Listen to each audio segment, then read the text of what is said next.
kawa nimeandika somo lenye kichwa kinachosema nafasi ya kanisa katika kushughulikia mabadiliko ya mifumo ya dunia.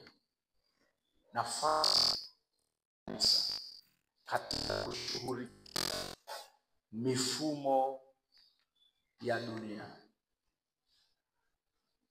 Haleluya. Tunajifunza lakini pia muda wa kuomba. Siko tayari kuomba. Kwa hiyo tunaangalia nafasi ya kanisa katika kushughulikia mifumo ya dunia. Sijui Kiswahili changu kinaeleweka. Tunapozungumzia nafasi ya kanisa katika kushughulikia mifumo ya dunia, lazima uelewe, mwalimu yoyote anapoanza kufundisha, kabla hajasogea, lazima aanze kukuwekea msingi kwenye eneo la kichwa cha somo. Kichwa cha somo kinasema nafasi ya kanisa, the position of the church. Nafasi ya kanisa katika kushughulikia mifumo ya dunia. Nafasi ya kanisa katika kushughulikia mabadiliko ya mifumo ya dunia. Kila neno ambalo lipo kwenye kichwa cha somo ni la msingi sana. Ukililuka umebadili maana ya somo. Kwa hiyo tunaposema nafasi ya kanisa, lazima uelewe kuna neno nafasi, kuna neno kanisa katika kushughulikia, halafu kuna neno jingine mifumo. Kwa hiyo kuna maneno ya muhimu kuelewa. Kuna neno nafasi, kuna neno kanisa, lakini pia kuna neno mifumo. Haleluya. Haleluya. Tuna maneno makubwa kichwa cha somo. Lengo la somo. Kwa nini tunajifunza somo la nani? Kwa sababu ukiwa ni mwalimu, chochote unachoenda kukifundisha popote kina lengo lake. Kwa nini unafundisha? Haleluya. Tunajifunza somo hili. Lengo la somo hili ni kuongeza maarifa. Maana popote penye kujifunza pana kuongeza maarifa. Kwa hiyo ukiambiwa na mtu tunaenda kujifunza, tafsiri yake unaenda kuongeza nini? Maarifa. Kwa hiyo ninapokuambia nafasi ya kanisa katika kushughulikia mabadiliko ya mifumo ya dunia hii, anza kuelewa jambo la kwanza, kwa nini tunajifunza? Tunaongeza maarifa. Maarifa gani? Maarifa juu ya jukumu la kanisa kuwepo duniani. Tunaongeza maarifa juu ya jukumu la kanisa kuwepo nini? Duniani. Sasa kanisa ni nini? Ni lazima kila kitu uanze kuelewa taratibu. Kanisa ni nini? Kibiblia, kanisa ni nini? Ukisoma Biblia kuanzia Mwanzo mpaka Ufunuo, kwenye Agano la Kale haukutani na neno kanisa. Sijajua kama wewe ulisoma ukakutana na neno kanisa. Agano la Kale hakuna neno kanisa. Agano lote la Kale kutoka Mwanzo mpaka Malaki hakuna neno nini? Kanisa. Ukiingia kwenye Agano Jipya unakutana na neno kanisa imeandikwa 120. 120 is written in the New Testament. Imeandikwa kwenye Agano Jipya. Agano Jipya kutoka Mathayo mpaka Ufunuo imeandika neno kanisa 120. Haleluya. Haleluya. Haleluya. Sasa kanisa tafsiri yake ni nini? Haya sio kana kwamba nayatoa mimi mwenyewe kichwani. Yameandikwa kwenye nini? Kwenye Biblia. Neno kanisa kwa sababu limeonekana kwa mara ya kwanza kwenye Agano Jipya, tunasema kanisa, asili ya neno hili ni Kigiriki. Kwenye Greek language, kwenye lugha ya Kigiriki, neno kanisa maana yake ni eklesia. Eklesia ndo mzizi ama asili ya neno nini? Kanisa. Haleluya, haleluya. Sasa ukienda kwenye tafsiri ya Wagiriki, wao wanaita eklesia. Kwa Kiingereza tukaita church, kwa Kiswahili tukaita kanisa. Sasa hii eklesia kwa Wagiriki, eklesia ina maana ya assembly, mkusanyiko. Eklesia ina maana ya gathering, watu waliokusanyika. Haleluya, haleluya. Sasa hii eklesia ikaja kuleta maana ya kanisa ambayo ni church. Wagiriki kwa lugha ya Kigiriki, ukishasema eklesia kwa lugha ya Kigiriki, kwa mfumo wa Agano Jipya, inasema eklesia ni mkusanyiko wa jamii ya watu waaminio katika Kristo Yesu. Kuna watu wanaelewa? Haleluya, haleluya. Kwani mkusanyiko wa jamii ya watu waaminio katika Kristo Yesu. Wao Wagiriki wakasema itaitwa eklesia, ambayo sisi leo tunaita nini? Kanisa. Sasa maana ya kwanza, kanisa ni jamii, ni mkusanyiko wa watu wanaoamini katika Kristo.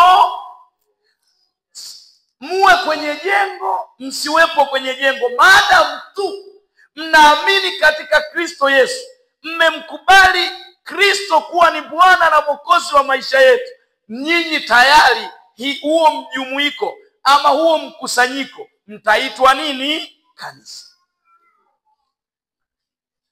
Lakini unajua kwenye Biblia, ukisoma kwenye Matendo ya Mitume ile sura ya 3 kuanzia mstari wa 1, Petro na Yohana walikuwa wanakwea kwenda wapi? Hekaluni. Haleluya. Walikuwa wanakwea kwenda wapi? Hekaluni. Sasa nakuuliza, hekalu haikuwa watu, hekalu ni jengo. Hekalu ni nini? Ni jengo. Kwa hiyo kuna sehemu zingine unakutana na maeneo wametaja neno kanisa, kumbe wanakuwa wanazungumzia jengo ambalo wanakusanyika watu wanaomwamini nani? Kristo Yesu. Kama leo hii mnaweza nyinyi mkawa hampo hapa, lakini ukiulizia nataka kwenda Sepak Siloam, mtu anakwambia ni pale. Nyinyi hampo, lakini anaonyesha nini? Jengo. Kinachopelekea aonyeshe jengo kwamba hapa ni kanisa, kwa sababu ni jengo ambalo wanakusanyikaga watu wanaomwamini nani? Kristo. Haleluya, haleluya. Kwa hiyo kwa tafsiri za haraka haraka, umeona kwamba kanisa kwenye Biblia, unakuta kwamba kanisa ni jamii ya watu ambao wanamwamini Kristo, lakini pengine kanisa imeonyeshwa kama jengo ambalo watu wanaomwamini Kristo huaga wanakusanyika. Haleluya. Sasa mstari wetu unaotuongoza zaidi, hebu fungua Biblia yako pamoja nami kwenye ile Waefeso sura ya 3. Waefeso sura ya 3. Waefeso ile sura ya 3 kuanzia ule mstari wa 10. Efeso 3. Mchungaji, wa Efeso ndo inaitweje kwa huku hivi mnaita? Inaitwa Waefeso. Waefeso sura ya 3 mstari wa 10 nitasoma. Maandiko yanasema hivi. Waefeso, nimepata Biblia ya huku, ya Kiswahili cha huku. Waefeso sura ya 3 mstari wa 10 inasema hivi: ili sasa kwa njia ya kanisa hekima ya Mungu iliyo ya namna nyingi ijulishwe na falme na mamlaka pahali pa mbingu. Inasema hivi, ili sasa kwa njia ya kanisa hekima ya Mungu iliyo ya namna nyingi ijulishwe na falme na mamlaka pahali pa mbingu. Ukisoma kwenye Kiswahili sanifu sisi tunachotumia, inasema ili sasa kwa njia ya kanisa hekima ya Mungu iliyo ya namna nyingi ijulikane na falme na mamlaka katika ulimwengu wa roho. Kwenye Kiswahili kingine ambacho tunatumia Tanzania, inasema ili sasa kwa njia ya kanisa hekima ya Mungu iliyo ya namna nyingi ijulikane kwa falme na mamlaka. Sasa kwa mtu anayesoma Biblia, kuna maneno ya muhimu usiyaruke. Amesema hekima ya Mungu, ni maneno ya muhimu. Halafu amekuja kusema ijulikane kwa falme na mamlaka. Halafu anasema pahali pa nini? Pa mbingu. Anasema ijulikane pahali pa nini? Pa mbingu. Ukisoma kwenye Biblia ya Kiswahili sanifu inasema kwamba ijulikane katika ulimwengu wa nini? Wa roho. Haleluya. Haleluya. Sasa nisikilize. Somo letu linasema hivi, nafasi ya kanisa katika kushughulikia mabadiliko ya kimifumo duniani. So nataka uanze kuelewa, tunapoenda na somo hili, miongoni mwa kitu pekee unapaswa kukiweka ndani yako ni kwamba hapa duniani ili Mungu afanye kitu anategemea mwenye mwili. Hapa duniani ili shetani afanye kitu anategemea mwenye mwili. Mungu ni roho, shetani ni roho. Mungu ni roho, anahitaji mwili ili adhihirishe uweza wake duniani. Shetani ni roho, anahitaji mwili ili uovu uenee wapi? Kwa hiyo kuna mahali pengine nilisema miongoni mwa bidhaa adimu duniani ni mwanadamu. Mwanadamu ni bidhaa adimu, inashindaniwa na falme ngapi? Mbili, ufalme wa nuru na ufalme wa giza. Kwa hiyo ukikuta mtu anafanya jambo, nyuma yake kuna nguvu aidha ya ufalme wa nuru au ya ufalme wa giza. Haleluya. Haleluya. Kwa hiyo sasa maandiko yanasema ili sasa kwa njia ya kanisa, kwa njia ya nini? Kwa njia ya watu waaminio katika Kristo, hekima ya Mungu ijulikane katika falme na mamlaka kwenye ulimwengu wa nini? Wa roho. Haleluya. Sasa maana yake jukumu la kumdhihirisha Mungu katika Kristo Yesu limewekwa kwa nani? Kwa kanisa.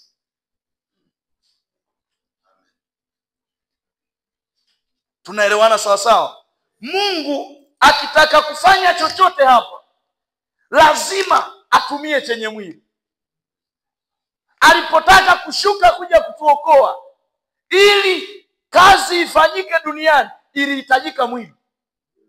Biblia inasema alishuka akavaa mwili. Kwenye Wafilipi sura ya 2 akauvaa nini? Mwili. Naye akafanyika kuwa mwanadamu, japokuwa alikuwa yuna namna ya Mungu. Biblia ndivyo inavyosema. Akauvaa mwili, akajinyenyekeza hata mauti ya mauti ya nini? Ya msalaba. Ndipo Bwana akamkirimia jina lipitalo majina yote, ili katika hilo jina kila goti lipigwe na kila ulimi ufanyeje? Ukiri. Kwa hiyo nataka kuonyesha kwamba Yesu mwana wa Mungu yuna namna ya Mungu.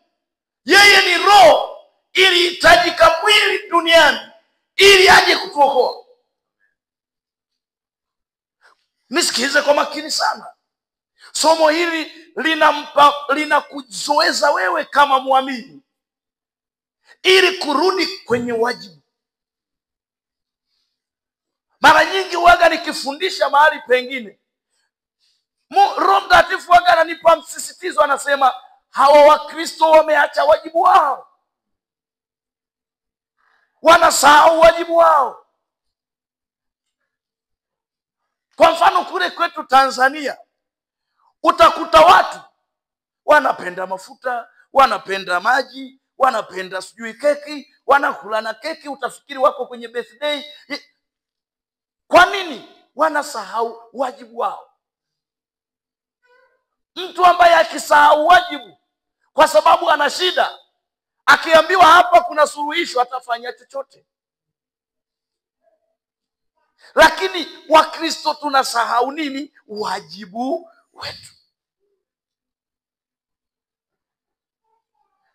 Tunaposahau wajibu, Mungu anatuletea neno kutukumbusha kwamba hapa duniani hakuna chochote kitafanyika ila kwa njia ya nini? Ya kanisa.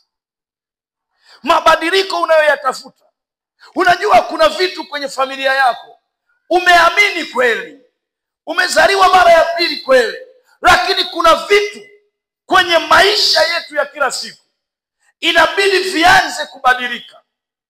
Chochote unachotaka kibadilike, nisikilize mpendwa, chochote unachotaka kibadilike kwenye dunia hii tunayoishi, hakibadiliki mwilini kama hakijaanza kubadilika rohoni. Wazungu wanasema it will change once you understand that all things starts in spirit. Itabadilika tu siku ambayo utaelewa kwamba vitu vyote vinaanzia wapi? Rohoni. Ndivyo itakavyobadilika. Sasa tunapokuwepo hapa duniani, jambo la msingi ambalo unatakiwa kulibeba, umemkiri Yesu kuwa Bwana na Mwokozi wa maisha yako, ni kweli, lakini kuna vitu inabidi vibadilike. Sasa tunapozungumzia kwamba nafasi ya kanisa, unajua popote kwenye nafasi, nikisema huyu ni mchungaji wetu, nafasi yake ni pastor hapa kanisani, amen, ni mchungaji hapa kanisani. Kwenye nafasi huaga kuna mambo yafuatayo. Nafasi yoyote, awe rais, hata wewe uwe ni kiongozi wa vyombo hapa kanisani, kiongozi wa mziki hapa kanisani, nafasi yoyote kwanza ina nguvu. Penye nafasi pana nini? Cha pili, penye nafasi pana mamlaka. Amen. Penye nafasi pana nini? Power, authority. Penye nafasi pana nguvu, pana mamlaka, lakini penye nafasi pana majukumu. Amen. Sio tu hivyo, penye nafasi pana maamuzi. Decision. Tunaelewana sawa sawa? Kwa hiyo chochote ambacho utakifanya kwenye nafasi, maana yake ukiwepo tu kwenye nafasi, unajua wewe leo hii tukisema umechaguliwa, sasa wewe umechaguliwa, kwa mfano kule Tanzania wanasema kwamba rais amekuteua umekuwa waziri. Ukishakuwa tu waziri, yani kwa sababu umekuwa waziri, kwanza gari dereva anakufuata popote ulipo, kwamba umekuwa waziri. Gari unayotakiwa kupanda hautakiwi kupanda ya kwako tena, unapanda gari ya serikali. Kwa hiyo kuna vitu vingine kwa sababu uko kwenye nafasi unavipata kwa sababu uko kwenye nini? Kwenye nafasi. Kwa hiyo ukishakuwa waziri unaanza kuamuru kwa sababu umepewa mamlaka na una nguvu, unasema fanyeni hiki na kinafanyika. Sasa sikiliza, ukilala ukaamka watu wakasema rais amekuondoa kwenye nafasi. Kule Tanzania siku moja kuna waziri, alikuwa ni waziri wa michezo, alikuwa amealikwa kwenye tamasha, linafanyika tamasha Dar es Salaam. Rais akafanya uteuzi mpya. Alipofanya uteuzi mpya, yule ni mgeni rasmi pale, kwenye mitandao ikaenea kwamba rais amebadilisha baraza la mawaziri. Kilichotokea, dereva wake akawasha gari akaondoka. akamwacha. Kilichokuwa kinamweka dereva sio kwa sababu yule waziri yuko ndani, nafasi ya uwaziri ndiyo ilimweka dereva. Kwa hiyo dereva anaondoka kwa sababu yule tena sio waziri, amebaki mbunge wa kawaida. Kwa hiyo atarudi na gari yake ya ubunge, sio gari ya uwaziri. Kwa hiyo ukishakaa kwenye nafasi, ndani ya nafasi kuna majukumu, kuna nguvu, kuna mamlaka, kuna maamuzi. Sasa ninapokuambia kwamba nafasi ya kanisa, maana yake kanisa Mungu amelipa maamuzi, Mungu amelipa nguvu, Mungu amelipa mamlaka. Luka mtakatifu sura ya 9 akawaita wale thenashara, akawapa nguvu na mamlaka. Sasa kanisa, ili kuona mabadiliko kwenye mifumo, unajua kuna mahali pengine unaweza ukawa umezaliwa mara ya pili, umemkiri Yesu kuwa ni Bwana na Mwokozi wa maisha yako, inabidi kuna vitu kwenye familia vianze kubadilika.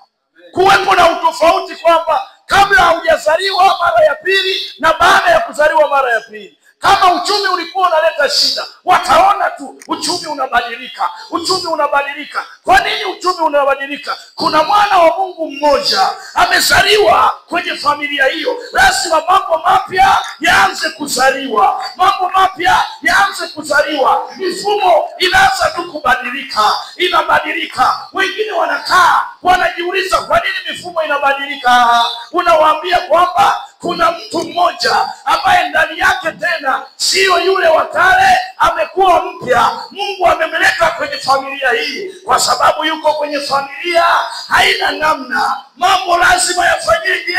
Yabadilike. Kuna watu wengine wanaweza akawa wanajiuliza sasa hivi imekweje? Kuna mambo wanaanza kuona kwenye taifa yanabadilika, mambo yanabadilika. Kwa nini yanabadilika? Kwa sababu kuna watu ambao wamerudi kwenye nafasi zao kama kanisa na wamepewa hiyo mamlaka. Wakianza kuomba, yale mambo wanaanza kuona yanadhihirika mwilini. Watu wanasema aise, utawala huu uko na namna hii. Hapana, sio utawala huu. Kuna watu wameingilia mfumo kwenye ulimwengu wa roho. Nisikilize kwa makini sana. Unajua panya akiingilia mfumo wa umeme kwenye jengo hili, umeme wote unazima. Hatuwezi kupata taa kwa sababu panya ameingilia waya tu mmoja. Ndivyo Mungu ambavyo anawatumia watu wake. Akikuweka kwenye ofisi, akikuweka kazini kwako, akikuweka kwenye biashara yako, anataka uingilie mfumo ili mambo yaanze kubadilika, yaanze kubadilika. Kama umeingia kwenye eneo ambalo mambo hayabadiliki, shida sio Mungu, shida ni wewe. Ni lazima uanze kuona mabadiliko. Watu wa hilo eneo waanze kuona mabadiliko. Wanaona mabadiliko kwa sababu kuna mtu mmoja amekaa kwenye hilo eneo, ni kama panya aliyeingilia mfumo wa umeme. Mambo yanaanza kubadilika, yanaanza kubadilika. Kwa nini yanaanza kubadilika? Kuna mtu ameingilia mfumo, na mfumo huo hauingilii kwa namna ya mwili. Anaanza kutafuta mabadiliko rohoni.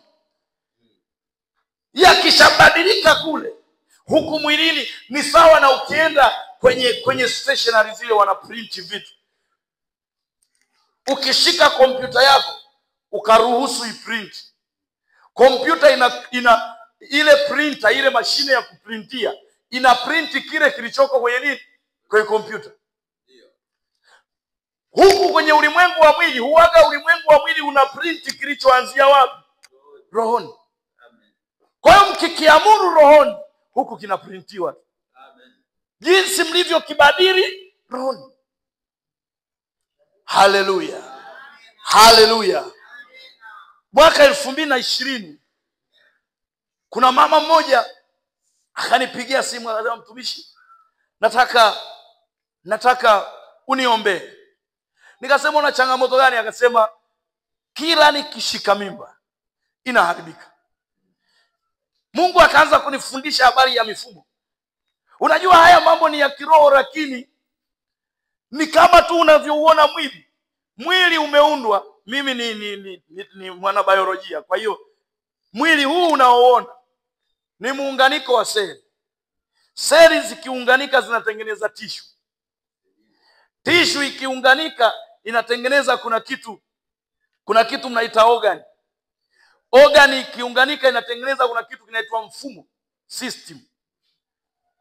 Kwa hiyo huu mwili, ili ugonjwa uanze kuletea madhara, lazima uanze na kitu kidogo kinaitwa seli. Chembe chembe. Ikianzia hapo, ikifaulu, utakuta tishu zinaharibika, organ inaharibika, mfumo unaharibika. Ili wewe usikie, kuna kitu kinaitwa mfumo wa sikio. Ndio maana unasikia hiki ambacho nazungumza leo. Kwa hiyo nisikilize, ili tusikie hii mitambo ambayo mnanisikia kupitia hizi speaker, kuna mfumo uliounganisha. Kwa hiyo popote ambapo unaona kuna mabadiliko yanaanza kwenye mfumo. Serikali haiwi serikali bila kuwa na mfumo. Ili iwe imara lazima iwe na mfumo imara. Mfumo usipokuwa imara, na yenyewe haiwezi kuwa imara. Ndiyo maana mtu akitaka kufanya jambo, anaingilia eneo la mfumo. Anajua akiharibu mfumo, ameharibu matokeo ya kila kitu.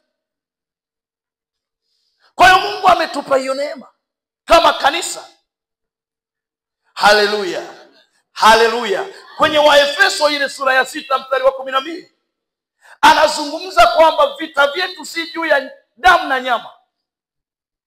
Anasema vita vyetu ni juu ya falme na mamlaka. Haleluya. Ili Yesu kutuokoa, kutuweka huru, aliamua baada ya kushughulikia kifo na mauti.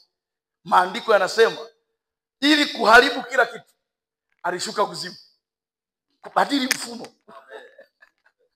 Haleluya. Alishuka kuzimu ili kubadili nini? Mfumo. Kwamba hawa tena wakishazaliwa mara ya pili, mfumo wa kuzimu hauwezi kuwakalia tena. Akashuka kuubadili. Halafu Biblia inasema akanyang'anya funguo za nini? Za mamlaka. Hiyo mamlaka akawapa kanisa, watu wamwamini. Ndio maana ukisoma, nikiwa nahitimisha, ukisoma kwenye Mathayo Mtakatifu sura ya 16, ukianza kuanzia mstari wa 1 mpaka wa 18, Yesu alikuwa anawauliza wanafunzi wake. Anasemaje? Anasema kwamba hivi watu wananena kuwa mimi ni nani? Swali la kawaida tu. Yaani huyu mnajua ni mchungaji wenu, mko naye kila siku. Halafu mchungaji anakuja siku moja, anawauliza, jamani, hivi watu huko mtaani wanasema mimi ni nani? Mitume wakaanza kujibu, wakasema, wengine wanasema wewe ni miongoni mwa manabii, wengine wanasema wewe ni Elia, wengine wanasema wewe ni yule ambaye tulikuwa tunamngojea.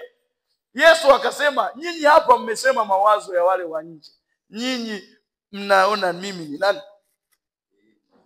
Wanafunzi wote wakakaa kimya. Kuna mwanafunzi mmoja kwenye ile Mathayo 16:18 anaitwa Petro, akasema, wewe ni mwana wa Mungu uliye hai.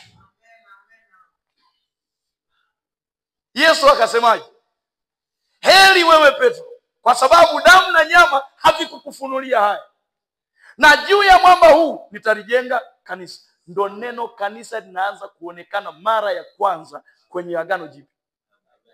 Sasa nisikilize. Anasema juu ya mwamba huu.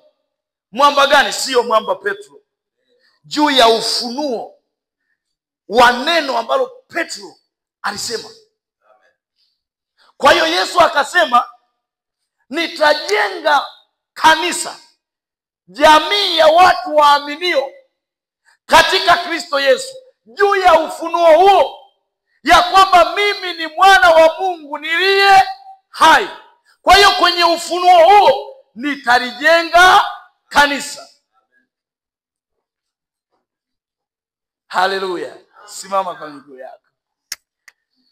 Ni somo kubwa sana, lakini Mungu ametupa kwa uchache tu. Kuna mambo mengi huko ndani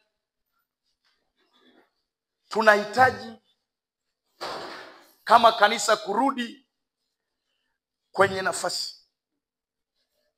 Kama umezaliwa mara ya pili, unahitaji kurudi kwenye nafasi yako. Sasa nilikuwa naandika usiku kwamba tufanye nini sasa. Eneo la kwanza kabisa la kushughulika nalo ni kuweka bidii katika kutafuta maarifa yanayomhusu Kristo. Kwenye Warumi sura ya 12 anasema, bali msije mkafanana na namna ya dunia hii, bali mgeuzwe kwa kufanywa upya nia zenu. Anasema kumbe tusipogeuzwa ufahamu, tutafanana na namna ya dunia hii. Unakuta wanachofanya duniani na wewe unafanya. Shida ni nini? Inasema mgeuzwe kwa kufanywa upya akili, ufahamu, ili ufahamu wenu uendane sawa na kile mlichokiamini. Changamoto kubwa leo hii, ndio maana unajua Afrika tuna changamoto nyingi kwenye eneo la imani yetu. Mnakuta watu wengine wananyweshwa hadi sumu. Wanaambiwa kwamba hii itaenda kuondoa dhambi na nini, wanakufa. Shida sio kuamini kwao, shida ni kiwango chao cha maarifa juu ya kile walichokiamini. Ili tukaharibu mifumo, tunahitajika kuwa na ufahamu zaidi juu ya mfumo tunaotaka kujenga. Kama tunasema jamani, hili limeonekana halifai. Unajua kuna siku moja nilikuwa naongea na waombaji pale chuo kikuu cha Dodoma, vijana, nikawaambia kwamba kama tunataka mabadiliko, waombaji tunatakiwa tuwe watu wa mwisho kulalamika. Ukikutana na muombaji anakuwa mtu wa kwanza kulalamika, huyo ni mlinzi kipofu, kama maandiko yanavyozungumza kwa vitabu vya manabii. Yesu anazungumza, anasema kwamba nimeweka walinzi kwenye Isaya 62:2. Nimeweka walinzi juu ya kuta zako Yerusalemu, hawatanyamaza usiku hata mchana. Hapo anasema enyi wenye kumkumbusha Bwana, msiwe na nini na kimya, mpaka Yerusalemu itakapofanywa imara. Kwa hiyo tukikuta wewe ndo wa kwanza kulalamika, changamoto iliyopo, tutasema wewe umesahau nafasi yako. Ukikutana na mlinzi anaogopa kulinda hiyo nyumba, changamoto ni yule mlinzi. Inabidi tumuondoe tuweke mwingine kwa sababu kazi yake hajaielewa. Sawa na kanisa. Kama Mungu anaachilia kitu, kanisa linatakiwa lianze kushughulika na mifumo kwenye ulimwengu wa roho kwanza. Watu wengine watashangaa mabadiliko. Kumbe kuna kitu kimegeuzwa kwenye ulimwengu wa roho. Haleluya. Miongoni mwa kitu ambacho Mungu alinifundisha aliponiita kumtumikia nikiwa nasoma sekondari, alinifundisha kushughulikia familia yangu kwanza. Nikaanza kushughulikia kuomba neema ya wokovu kwenye familia. Baada ya siku kadhaa, tuko kwenye semina Dar es Salaam. Kaka yangu ambaye ndo mkubwa, nikaona Mwalimu Makasege alipoita watu kuokoka, akapita na yeye mbele akaokoka. Amen. Siku nyamaza, nikasema kuna baadhi ya vitu kwenye familia acha nianze kuvishughulikia. Masuala ya uchumi, kila kitu. Nikasema maadamu mtu akiwa ndani ya Kristo amekuwa kiumbe kipya, ya kale yote yanakuwa yamefanyaje? Yamepita, tazama yamekuwa mapya. Nikamwambia Bwana, hii mifumo maadamu mimi umesema ya kale yamepita, yamekuwa mapya, na hii mifumo ya familia itakuwa mipya kwa jina la Yesu. Nikaanza kuomba kwa ajili ya kubadilisha mifumo ya nyumbani. Kwa Mungu akaanza kunifundisha habari ya masuala ya mifumo kwenye ulimwengu wa roho, kwamba hakikisha unashughulikia, hauachi kitu mpaka kimebadilika. Haleluya, haleluya, haleluya, haleluya, wana wa Mungu. Wastahili wewe Bwana, wastahili wewe Bwana, wastahili wewe Bwana, kupokea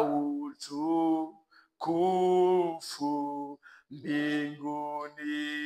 Mbinguni kunawe chini nani wanaoabudu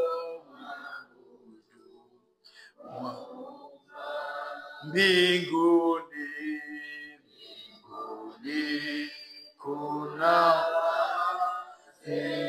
chini nani wanaoabudu, wakisema hili wewe Bwana, wakiimba yes Lord, Bwana, wakisema wastahili wewe Bwana, kupokea utukufu. Anaimba wasa yes Lord, Bwana, wanaimba wastahili wewe Bwana, wanasujudu ili Bwana, kupokea.